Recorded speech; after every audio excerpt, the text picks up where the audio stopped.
Hey everybody, how's it going out there? Welcome to Good Movies and Music. My name's AJ. Thanks for watching. So today's video is super special for me because it feels like it's been years in the making. The Mars Volta. They're my all-time favorite band, and without a doubt my biggest record collecting regret. Let me tell you about it. So I'm in my 30s now, but when I was in college, I sort of aspirationally started a record collection. I didn't even have a record player, but I was just super into music, and I just thought, someday I'm gonna be able to afford a record player with a good sound system, and I just want to start building my collection now. So I remember going to just a used record store and buying Yes, Fragile, and King Crimson and the Court of the Crimson King, just stocking up on some of my favorite classic records. But I was also able to buy brand new a copy of Deloused in the Comatorium.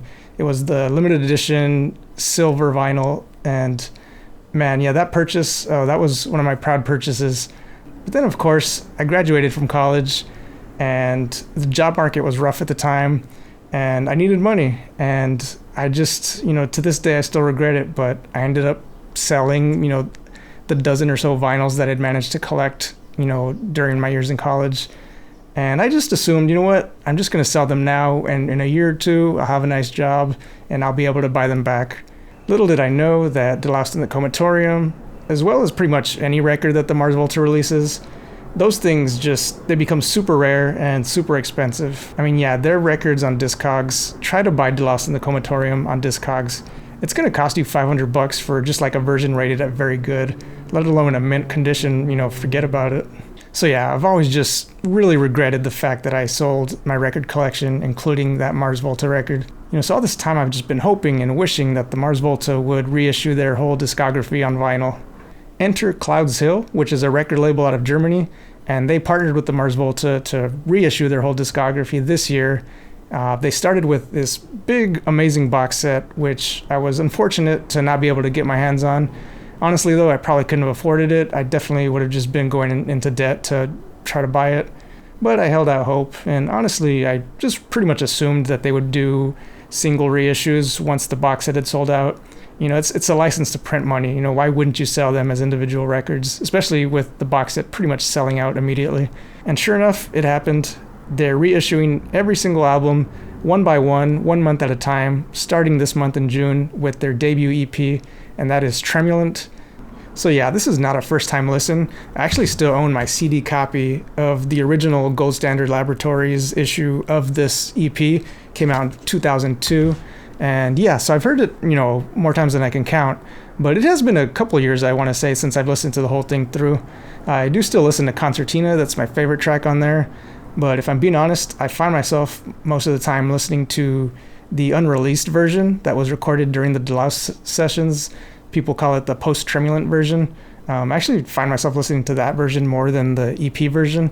So it'll be interesting to listen to this version again, as well as just listening to the whole EP, because like I said, it's been probably a year or two since I've listened to it.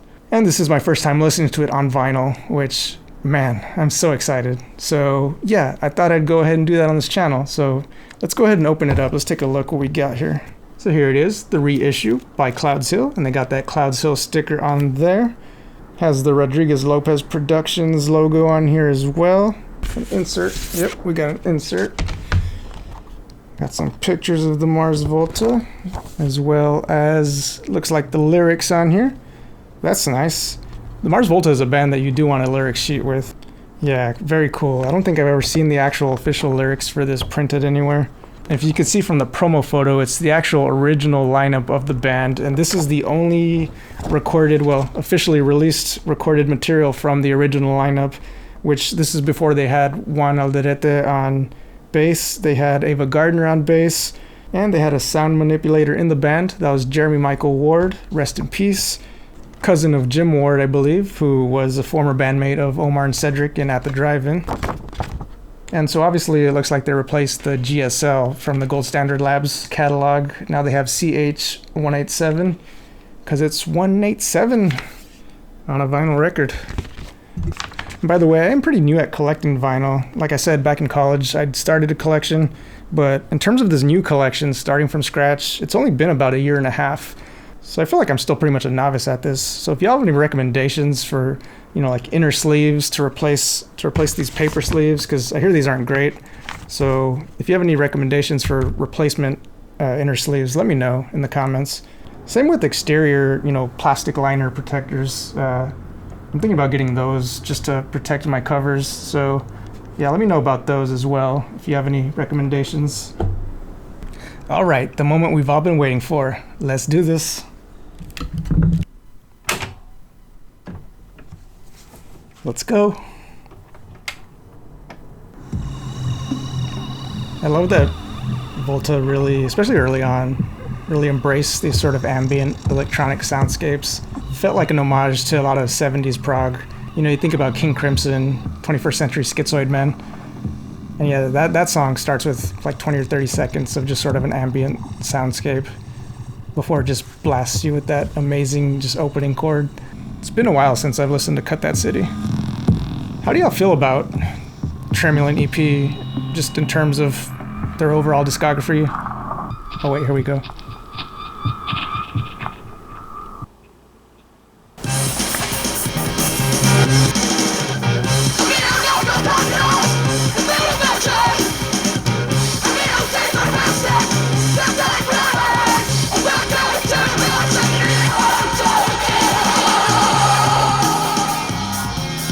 Oh, I love that transition. Literally just got, like, chills.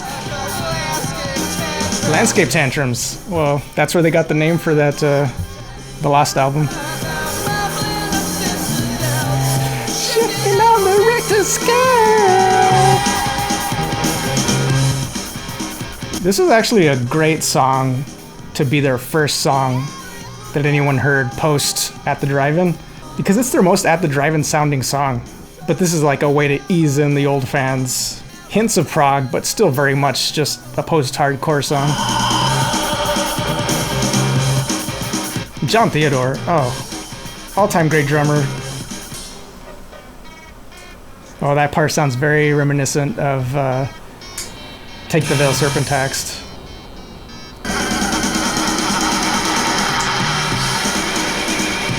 Yeah, you really feel Jeremy Ward's presence, the sound manipulation.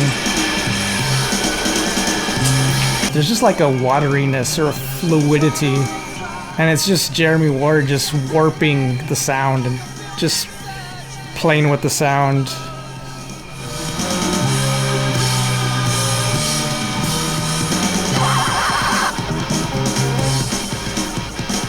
One thing I love about this EP also is just how loud in the mix Ike was. You can barely hear him sometimes, but he's loud and clear on this EP. Here it is.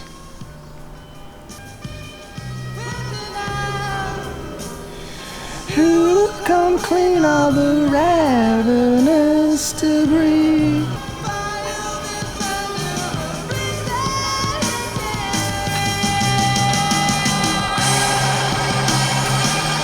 Oh wait, hold up. I like this part. Yeah, I love that. Oh, so good. Like, honestly, Cedric's Spanish is spotty, but so is mine, so I can't judge him. I actually kind of find it more endearing, the fact that his Spanish is a little choppy. But one thing I do love about this original version, lyrically, is that opening line, who will come clean all this ravenous debris? Because you could read that two ways. Who will come clean, as in coming clean, as in confessing. Who's going to confess for all this ravenous debris? It can mean that, but it can also mean who will come clean it up. Oh, Theodore, just those fills. Syringe overflow.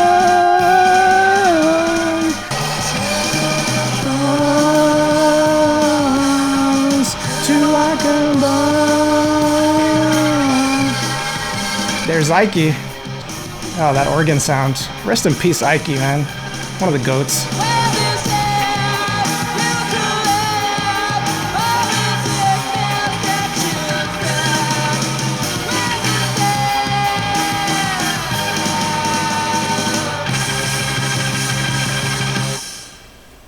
Whew. Damn, I love that song. Yeah, that might be one of my favorite songs in the whole Mars Volta catalog. It feels like a mission statement of sorts for them. All right, we're flipped to side B, Eunuch Provocateur. This is some of my favorite drumming from theater right here too. Just the momentum, the driving force. Like you got Omar's guitar sounding just very much like locked in this trance-like state. It's very psychedelic, but then you got Theodore being like, nah, let's go, let's get it going. And just so propulsive. By the way, that is the Itsy Bitsy Spider played in reverse.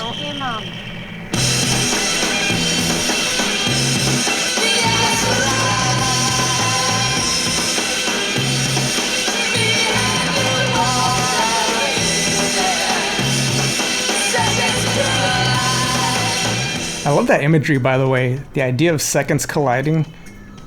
Like, it feels physical, even though he's talking about time. But I just picture, like, this rip in the fabric of time, you know? And seconds are colliding.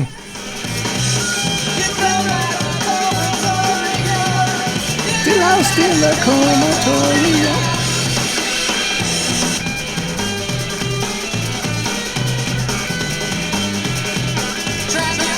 That percussion just has a very Latin vibe to it.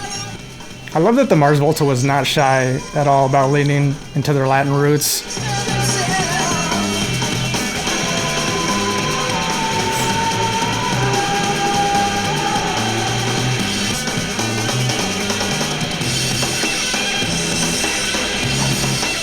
I will say that Eunuch, I feel like it's the song that most foreshadows or hints at what the Mars Volta would go on to do. It's the most deloused sounding. And it's the most polished song I think on this EP. But I still just love Concertina for just how raw and just like vulnerable and just full of emotion it is.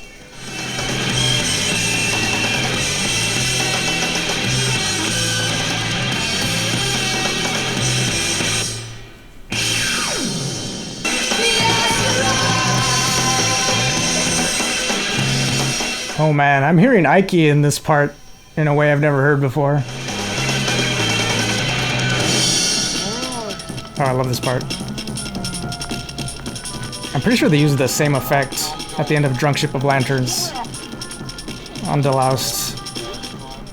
Like, this feels like maybe an early attempt at that. And I'm wondering if this is why they didn't include Eunuch on Deloused, is because they ended up using this sort of an ending for Drunk Ship.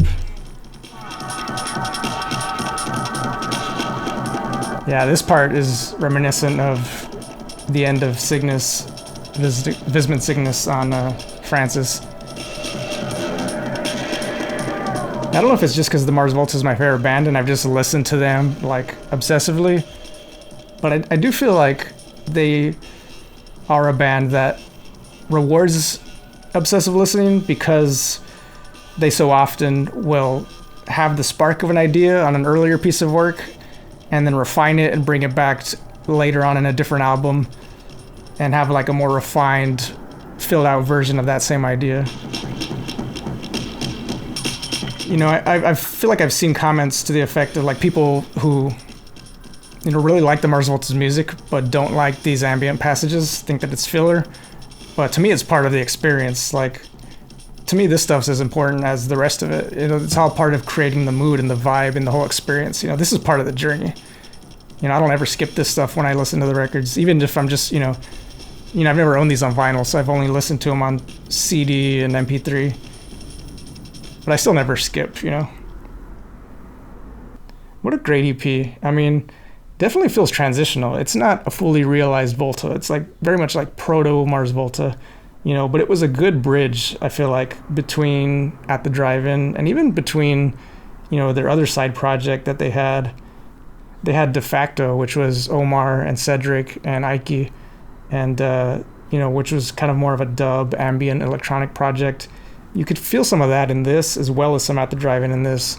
But, you know, it feels like they hadn't quite found what would become the Mars Volta sound or the Mars Volta approach. So, yeah, this is very much Proto-Volta, but I really just love it. It sounds great, and I love the fact that this feels like an artifact in the development of what would become one of the greatest prog bands ever, honestly. I know people who probably wouldn't buy this record during these reissues, but I just gotta say it's one of my favorite releases. I had to make sure that I owned it. I don't know, there's not much more I want to say, really. I mean, it's like the kind of thing where like I can stop now or I can talk for a whole other hour, and I don't have an hour right now. So I'm just gonna leave it here. The rest of it, really, I just want this to be a conversation. You know, I'm a huge Mars Volta fan. I'm making this video for the Mars Volta fans. I want to hear what y'all think about this whole reissue project. Have you bought the box set? Were you lucky enough to get the box set? And if not, you know, which of these records are you getting? I'm really interested because I feel like there's different generations of Volta fans, and I was pretty much there from the beginning, at least from Deloused. I had to go back and get Tremulant, but I hopped on board when Deloused came out. And I feel like for me, like the Theodore era is my favorite era. So yeah, I'm going to be doing these Let's Listens for the next few months anyway, because I have the next few releases pre-ordered. So I look forward to doing this, and it was a lot of fun, and hope to see y'all again next month for Deloused. But yeah, just let me know in the comments, you know, just any of your thoughts on Volta. I'd love to hear it. The good, the bad, the weird, you know, the trivia. Yeah, let's talk Volta. So in the meantime, thank you for watching this video. If you like it, go ahead and hit that like button. Also, remember to subscribe for the reason I just said, which is that I'm doing these every month. So yeah, hit that subscribe button, ring the bell for notifications so you know when I upload a new video. And other than that, thanks for watching. My name is AJ. This has been Good Movies and Music. Again, thanks for watching and have a good day.